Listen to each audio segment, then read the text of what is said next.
Support for Financial Grown-Up with Bobby Rebell and the following message come from TransferWise, the cheaper way to send money internationally. TransferWise takes a machete to the hefty fees that come with sending money abroad. Test it out for free at transferwise.com/podcast or download the app. I remember my dad and my mom kind of wondering, well, why are all of these checks coming in the mail? Eventually, I think eBay was a little suspect as to what I was doing as well. My parents were a little suspicious. My dad, I think, stopped bringing my boxes for shipment to the post office. You're listening to Financial Grown-Up with me, certified financial planner Bobby Rebell, author of How to Be a Financial Grown-Up. And you know what? Being a grown-up is really hard, especially when it comes to money. But it's okay. We're going to get there together. I'm going to bring you one money story from a financial grown-up, one lesson, and then my take on how you can make it your own. We got this. Hey friends, certified financial planner and author of The Millennial Money Fix, Doug Boneparth, was born to be an entrepreneur. He started building businesses in his teens. Doug was hesitant to share the story you're going to hear because, well, it was the early days of the internet, and let's just say the rules were still unclear. That aside, it is a great lesson in taking something you love, knowing the market, and then filling a demand by creating supply. Here is certified financial planner Doug Boneparth.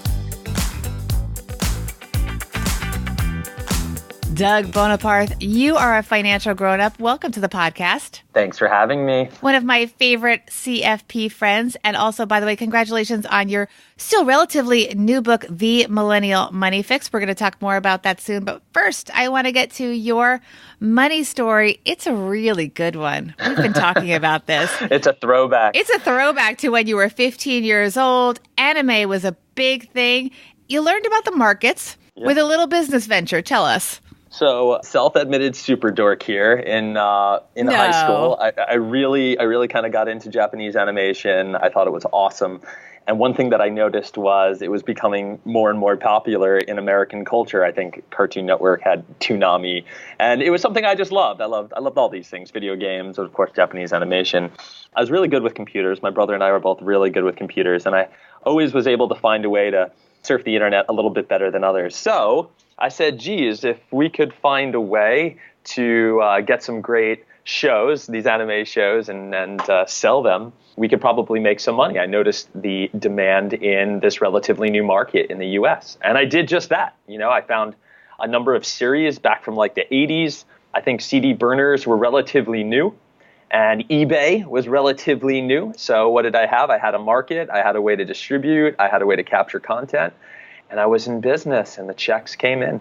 How much were the checks, Doug? Each series in the beginning, and what was really interesting is I watched the price of these series come down pretty dramatically over the course of like 6 months. But checks were $80, $70 for a particular show. And you're how old again? I was 15. 15, okay. Yeah, so here I was thinking I had a really cool idea. I remember my dad and my mom kind of wondering, well, why are all of these checks coming in the mail? Oh, they didn't know what was going on. Well, no, they really didn't. They knew like I was savvy with computers and I was into these shows, but they left me. I was a good boy. They left me to my How device. much money, Doug, was coming in exactly? What was your haul here? I think from beginning to end, I had to have cleared $10,000 in checks. Oh my gosh. Yeah, it's a lot of money for a 15-year-old. And the worst part is I have no idea what I did with it. Oh no. Okay, I know. well, I'm sure I spent it on like candy and video games and computer equipment and real dorky stuff. But yeah, it was cool. And I felt like I was running this amazing enterprise where I had really tapped into something that was becoming popular. But those those checks eventually dwindled, and eventually I think eBay was a little suspect as to what I was doing as well. My parents were a little suspicious. My dad, I think, stopped bringing my boxes for shipment to the post office, which was right outside his office. And that was the end of my borderline questionable anime sales and marketing job on eBay. Was there a talk that your parents had with you and your brother, by the way? So your brother's involved in this too, I assume? No. He remains innocent. I remember my dad pulling my brother aside and asking, what is your brother doing? I think my brother covered for me pretty good. He goes, he's putting these shows on CDs. I think they're so old and nobody cared. And my dad kind of looked at him strangely. And I think that was the end of him, kind of sponsoring or being my mule to bring the series to the post office. Yeah, quasi unethical behavior, perhaps at 15.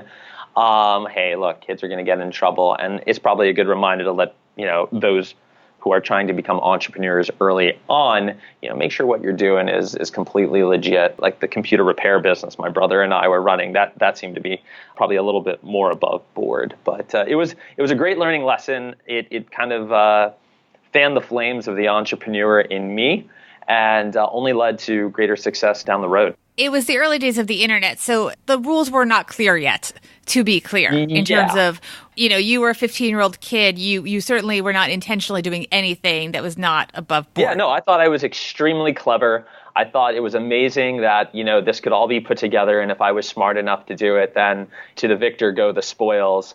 Now looking back at it, yeah, maybe a little bit dicey, but again, I kind of wear it with a badge of honor and have more value from the lessons that I learned in doing it and in business than really just about anything else. But yeah, you got to probably walk in a fine line there. From an entrepreneurial standpoint, from a money standpoint, what did you learn running this internet business at age 15? I mean, were there marketing secrets? Because you did well. Yeah. You did really well. Yeah, I learned that if you can sell something that you're excited about and you're passionate about, it's almost like not working. And that's a really important lesson. And that holds true as an advisor. My friends don't want to hear how I love Monday. I do. I absolutely love what I do in the same way that I loved what I was doing. I loved these shows and the stories, and I thought that, I was sharing them with other people in this, new trend that was emerging. That was super cool. So that was lesson number one. Two was really, an economic lesson and looking at something here that I saw the trend. I saw the demand. I had an ability to supply it. And sure enough, you put those two concepts together and you're in business. And then third, is the internet side of things. Again, this is kind of the dawn of e-commerce. This is the beginning of the internet. I thank my parents for allowing my brother to get a broadband cable modem and to be able to do a lot of cool stuff out there. And I think the lessons and the experience I had there followed through to even how I'm operating business today. A lot of the way that I market my firm is definitely on the internet side of things. So I was an early adopter, and those are my three big lessons from, being an entrepreneur at the age of 15, even if it was selling Japanese animation on eBay.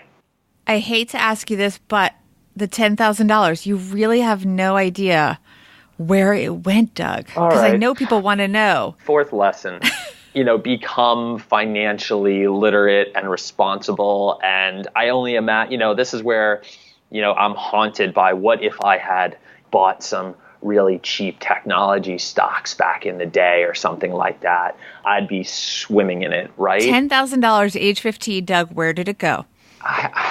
You tell me. Where didn't it go?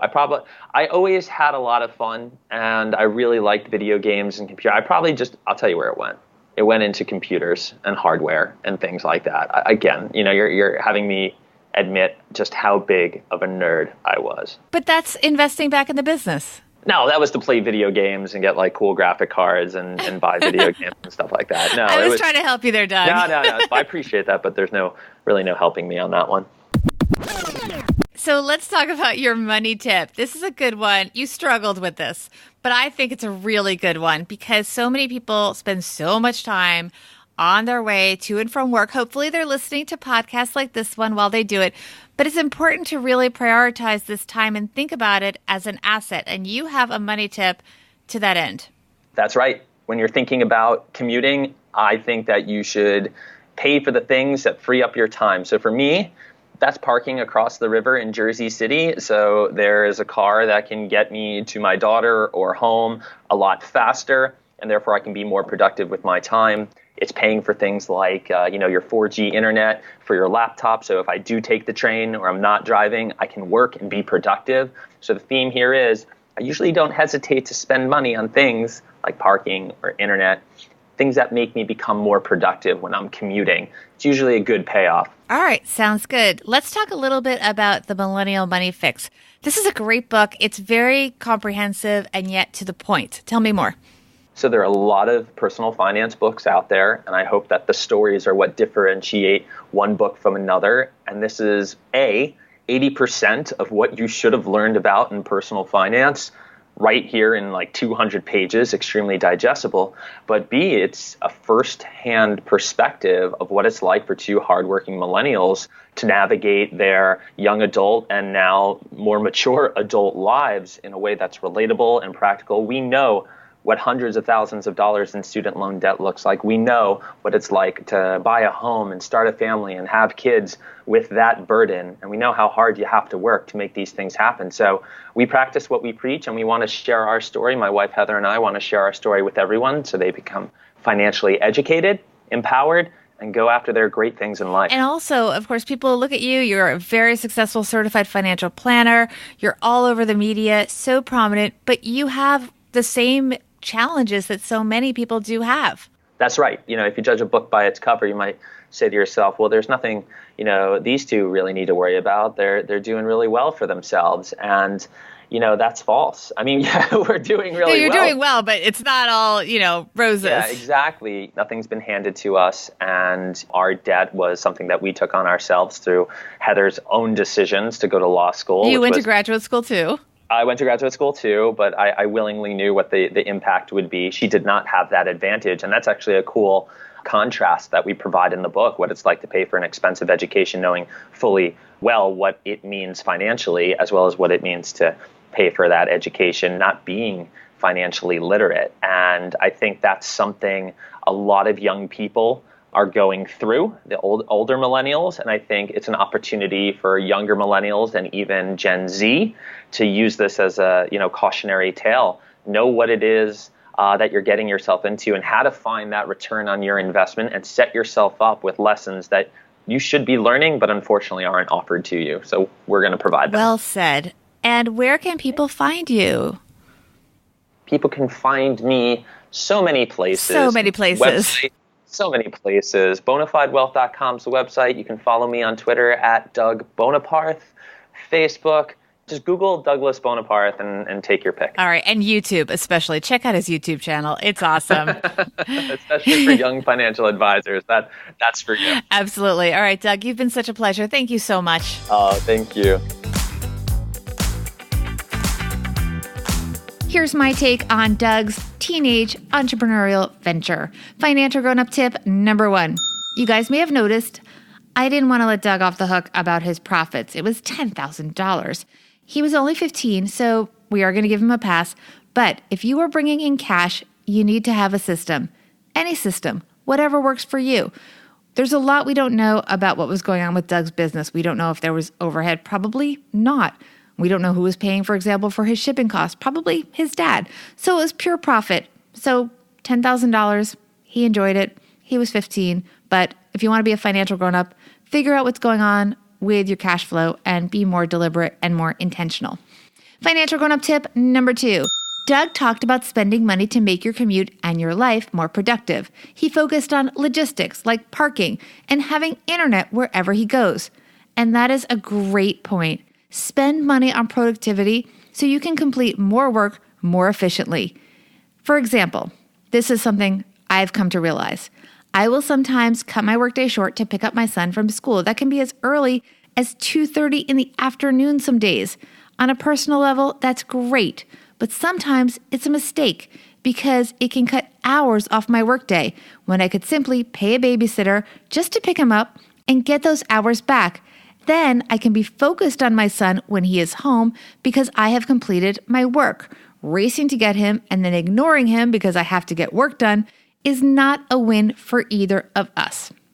Thank you all for listening to this episode of Financial Grown Up. Don't forget to hit that subscribe button if you have not already, and be in touch. Follow me on Twitter at Bobby Rebel and Instagram at BobbyRebel1, and learn more about the show at BobbyRebel.com/Financial Grown Up Podcast. You can also get our newsletter there and find out how you can be a guest on the show. I hope you enjoyed Doug's story and that we all got one step closer to being financial grown-ups.